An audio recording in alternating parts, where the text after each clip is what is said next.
दिन में cab driver, रात में तांत्रिक और 12 लोगों की रहस्यमय मौत।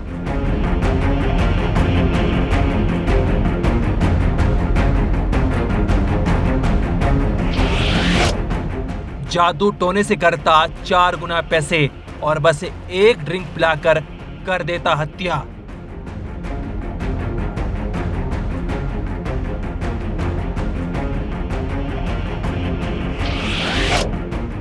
कत्ल करने से पहले पीड़ित के हाथ से ही लिखा था उसकी मौत की कहानी।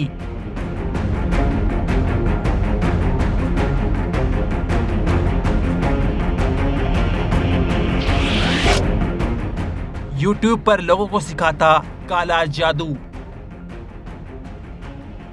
स्क्रीन पर चल रही तस्वीर में जो आदमी आप देख रहे हैं, ये कोई साधारण इंसान नहीं है।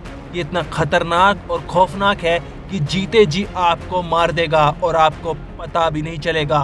इस हैवान का नाम नवल सिंह चावड़ा है। उम्र 42 साल है और ये गुजरात के सुरेंद्रनगर का रहने वाला है। नवल सिंह चावड़ा पहले लोगों को जाल में फंसाता कि उनके पैसे तांत्रिक विद्या से 4 गुना कर देगा, लेकिन फिर अचानक उनकी हत्या कर देता। मर्डर इतनी सफाई से करता कि पुलिस के पास कोई सबूत नहीं होता। हर मौत के बाद पुलिस को सिर्फ ऐसा लगता कि या तो पीड़ित ने खुद मौत को गले लगाया है या फिर ये नेचुरल डेथ है। पिछले 14 सालों में इसने 12 लोगों की कुंडली में काले जादू के पन्ने जोड़े और फिर उन्हें अपने मन अनुसार मौत दी। लेकिन पिछले 7 महीनों से नवल सिंह के द्वारा की गई हर हत्या के पीछे एक आदमी उसकी जिंदगी की किताब के आखिरी चैप्टर को लिख रहा था।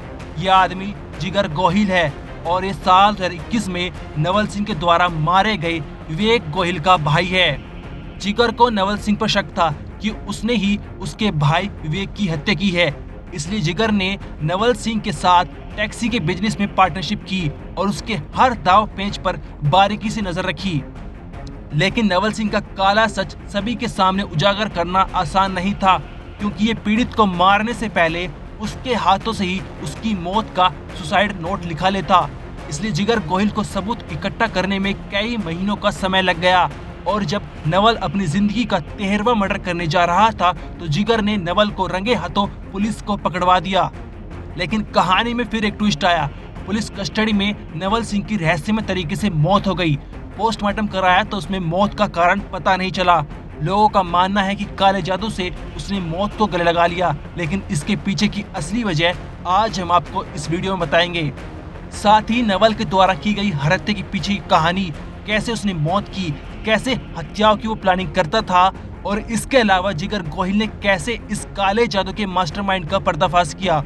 उसे कैसे पता चला कि उसकी भाई के मौत के पीछे नवल सिंह चावड़ा है और फिर कैसे वो नवल सिंह का पार्टनर बन गया और उसका काला सच सबके सामने उजागर कर दिया। पेश है गुजरात के सीरियल किलर की पूरी कहानी। नवल सिंह के कत्लेआम की कहानी 14 साल पहले यानी साल 2010 में अपने दादी के मर्डर से होती है। नवल सिंह की दादी बीमार थी और हालत दिन पर दिन बिगड़ती जा रही थी। इलाज कराने को पैसे नहीं थे तो नवल ने दादी के पानी में ऐसा पदार्थ मिला दिया कि चंद मिनटों में दादी ने दुनिया को अलविदा कह दिया। नवल ने इस पदार्थ के बारे में एक दूसरे तांत्रिक से जानकारी ली थी और उस पदार्थ को इसने इस शटरबंद दुकान से लिया था। क्योंकि दादी बीमार थी और उनकी उम्र ढल रही थी तो उनकी मौत के पीछे न किसी ने सवाल उठाए और न ही उनका पोस्टमार्टम हुआ। 2010 के बाद नवल सिंह अगला मर्डर साल 2021 में करता है। इस बीच नवल तांत्रिक विद्या में पूरी तरह घुस चुका था। वो दिन में कैब चलाता और रात में काले जादू की प्रैक्टिस करता। इतना ही नहीं कि यूट्यूब पर काला जादू भी सिखाने लगा था। नवल सिंह की मुलाकात विवेक गोहिल से होती है। उसने विवेक को झांसे में लिया कि तेरे पैसे तांत्रिक विद्या से 4 गुना कर दूंगा। विवेक नवल सिंह का पहला शिकार था जिसका कत्ल पैसों के लालच में हुआ। धीरे धीरे कर विवेक गोहिल ने नवल सिंह को कई लाख रुपए दे दिए, लेकिन पैसा 4 गुना तो छोड़ो, विवेक को दिए हुए पैसे ही वापस नहीं मिले। जब विवेक ने पैसे मांगे तो विवाद हो गया और जिसके चलते तांत्रिक नवल सिंह ने विवेक सिंह को मौत के घाट उतार दिया। नवल ने 23 अगस्त 2021 के दिन विवेक को पानी और शराब में वही पदार्थ मिलाकर दे दिया जो उसने अपनी दादी को दिया था और विवेक से कहा कि तांत्रिक विद्या का हिस्सा है। विवेक की हत्या को नवल सिंह ने एक एक्सीडेंट का रूप दिखाया। उसकी डेड बॉडी को उसकी बाइक के पास ऐसे गिरा दिया जैसे पुलिस को यह एक्सीडेंट लगे। लेकिन विवेक गोहिल की बॉडी पर एक्सीडेंट वाली कोई चोट नहीं थी और न ही उसकी बाइक कहीं से डैमेज हुई थी। इतना ही नहीं, पोस्टमार्टम में विवेक गोहिल की मौत के पीछे हार्ट अटैक की वजह सामने आई। यहाँ से विवेक के भाई जिगर गोहिल को शक होता है कि उसके भाई की मौत कोई नेचुरल डेथ नहीं है बल्कि एक सोची समझी साजिश है। लेकिन उसके पास कोई सबूत नहीं था कि वो कातिल तक पहुंच सके। बस जिगर को इतना पता था कि उसके भाई की दोस्ती नवल सिंह से थी और काफी समय से वे उसके संपर्क में थे। लेकिन विवेक की मौत से 1.5 साल बाद यानी 11 मार्च 2023 को गुजरात के सुरेंद्रनगर यानी नवल सिंह के होम टाउन में हुई 3 रहस्यमयी मौत से जिगर का शक यकीन में बदल गया। दीपेश पाटडिया, उसकी पत्नी प्रफुल्ला बहन पाटडिया और बेटी उत्सवी बहन पाटडिया की डेड बॉडी नर्मदा नहर में मिली थी। इनके पास से एक सुसाइड नोट भी मिला।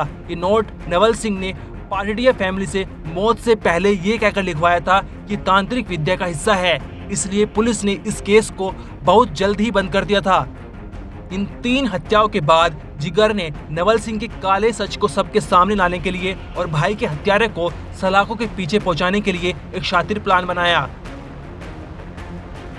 नवल सिंह ये बुआ जी था और ये तंत्र विद्या और ये सब करता था। पहले इसको डाउट नहीं था जिगर को, लेकिन 1 साल बाद जब दूसरा एक सुरेंद्रनगर में बनाव बना तो उसका शक उसके ऊपर गया और धीरे धीरे जब वो उसके पास पुरावा आए तो उसने एविडेंस इकट्ठे करना स्टार्ट किया और पुलिस को ये बात बताई। लेकिन इसी बीच नवल सिंह ने आज से 1 साल पहले अपनी मां और 9 महीने पहले अपने चाचा को भी जहरीले पदार्थ के सहारे मौत के घाट उतार दिया। नवल ने अपनी मां सरोज चावड़ा को इसलिए मारा क्योंकि उसकी मां बीमार थी और घर के मुद्दों पर झगड़ने लगी थी। उनसे छुटकारा पाने के लिए नवल ने मां की हत्या को अंजाम दिया। साथ ही नवल ने अपने चाचा को इसलिए मारा क्योंकि वे बीमार थे और नवल इलाज नहीं करा पा रहा था और उनकी भी ड्रिंक में जहरीला पदार्थ मिलाकर मौत के घाट उतार दिया। इन सभी की पोस्टमार्टम रिपोर्ट में यही सामने आया कि मौत सिर्फ हार्ट अटैक के चलते हुई है। साल 2021 में मौत हुई विवेक गोहिल के भाई जिगर ने 7 महीने पहले नवल सिंह से उसके बिजनेस में पार्टनरशिप करने के लिए दोस्ती कर ली। दरअसल नवल सिंह का तांत्रिक विद्या के अलावा उसका टैक्सी का भी बिजनेस था। उसी के तहत जिगर ने नवल सिंह से दोस्ती की और कहा कि मैं तुम्हारे साथ टैक्सी चलाना चाहता हूँ। दिन में नवल सिंह टैक्सी चलाता था, वहीं रात में जिगर। इसी बीच 22 मई 2024 को नवल सिंह ने राजकोट में एक परिवार के 3 लोगों की हत्या और कर दी। कदर अरब, उसकी पत्नी फरीदा मुस्काम और उसके बेटे आसिफ मुस्काम की डेड बॉडी ऑटो रिक्शा में मिली थी। इस परिवार को भी नवल सिंह ने पैसे 4 गुना के चलते झांसे में लिया था, लेकिन इनकी भी रहस्यमय तरीके से मौत हो गई और पोस्टमार्टम रिपोर्ट में सिर्फ हार्ट अटैक की वजह सामने आई। इसके बाद नवल ने कदर अरब की बेटी नगमा मुस्काम को भी मौत के घाट उतार दिया। नगमा इकलौती चश्मदीद थी अपने परिवार के हत्याकांड की, इसलिए नवल ने उसे भी रास्ते से हटा दिया और उसकी बॉडी को टुकड़ों में काटकर जमीन में दफना दिया। नगमा की मौत की तारीख अभी सामने नहीं आई है।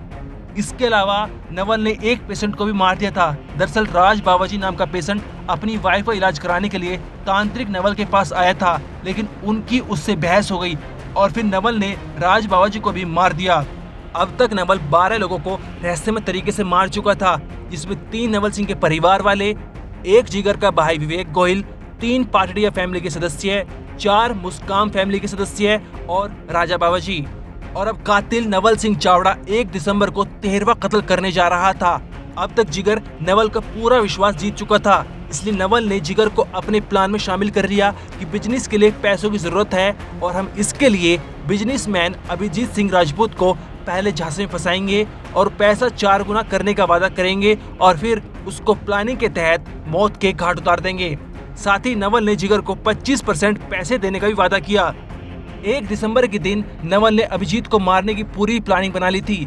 नवल का प्लान था कि वो अभिजीत को पैसे लौटाने के बहाने बुलाएगा और फिर उसकी ड्रिंक में जहरीला पदार्थ मिलाकर उसे आधे घंटे में पैसे लेने को कहेगा। मतलब आधे घंटे बाद आना और अपने पैसे ले जाना, क्योंकि आधे घंटे के अंदर पदार्थ अपना असर दिखा देता और अभिजीत की कहीं रास्ते में मौत हो जाती। लेकिन उससे पहले ही जिगर ने पुलिस को नवल के सारे प्लान के बारे में बता दिया और रंगे हाथों उसे पकड़वा दिया। जिगर की 7 महीने की मेहनत ने न सिर्फ अभिजीत की जान बचवाई, बल्कि अभिजीत और विवेक जैसे न जाने कितने लोग इस फ्रॉड तांत्रिक के झांसे में आने से बच गए। साथ ही एक ऐसे सीरियल किलर को पुलिस के हवाले कर दिया जो एक हैवान का रूप ले चुका था। पुलिस ने 1 दिसंबर को नवल सिंह को गिरफ्तार कर लिया, लेकिन 8 दिसंबर यानी रविवार को उसकी मौत पुलिस कस्टडी में रहस्यमय तरीके से हो गई। उसने 8 दिसंबर की सुबह तबीयत बिगड़ने की शिकायत की और फिर शाम को उसकी मौत हो गई। हो सकता है कि उसने सजा काटने के बजाय उसी जहरीले पदार्थ का सेवन कर लिया हो और मौत को गले लगा लिया हो। ब्यूरो रिपोर्ट, क्राइम तक।